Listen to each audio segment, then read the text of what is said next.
సభకు నమస్కారం. ఈ వీడియోలో నేను అల్లు అర్జున్ గారికి, అలాగే త్రివిక్రమ్ గారికి సంబంధించిన ఒక ముఖ్యమైన విషయాన్ని చెప్పబోతా ఉన్నానన్నమాట.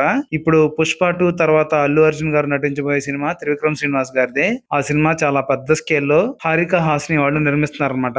ఆ సినిమా కూడా 'అలవైకుంఠపురం' లాగా చాలా పెద్ద హిట్ అవ్వాలని చెప్పి నేను కోరుకుంటా ఉన్నాను. అయితే త్రివిక్రమ్ శ్రీనివాస్ గారు ఆయన సినిమాల్లో తల్లి పాత్రని చాలా బాగా రాస్తారు. చాలా బలంగా రాస్తారు. అలాగే అత్త పాత్రను కూడా చాలా బలంగా రాస్తారనమాట.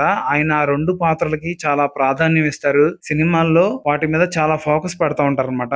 ఆ పాత్రలన్నీ కూడా చాలా హృద్యంగా, చాలా ప్రేమానురాగాలతో ఉండేట్టు ప్లాన్ చేసుకుంటూ ఉంటారు. అయితే ఆయన ఈసారి అల్లు అర్జున్ గారితో తీయబోయే సినిమాలో తల్లి పాత్రకి ఒక ప్రత్యేకత ఉందంట. ఆ పాత్రకి చాలా స్పెషాలిటీ ఉన్న హీరోయిన్ ఎవరైనా అయితే బాగుంటదని చెప్పి బాగా ఆలోచించి ఆయన ఐశ్వర్య రాయ్ గారిని అల్లు అర్జున్ గారికి తల్లిగా నటింపజేసేలా చూస్తున్నారని చెప్పి తెలుస్తోందనమాట.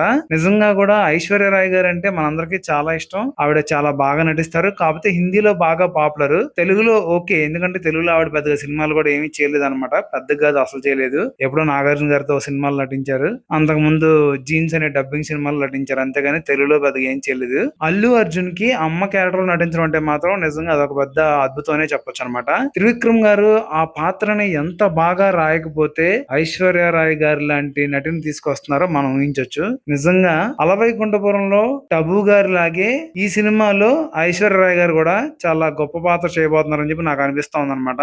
సినిమా ఎలాగో బాగా ఆడిద్ది, పెద్ద హిట్ అయింది. అలాగే ఐశ్వర్య రాయ్ గారి పాత్ర కూడా చాలా బాగా హిట్ అయ్యి మనందరి మనసులో నిలిచిపోయి ఆవిడ ఇంకా ఇలాంటి మంచి సినిమాలు చేయాలని, అలాగే మన త్రివిక్రమ్ గారు ఇలాగా మంచి మంచి నటుల్ని, నటీమణుల్ని ఇలా కొత్త కొత్త పాత్రల్లో చూపించాలని చెప్పి నేను కోరుకుంటా ఉన్నాను అన్నమాట.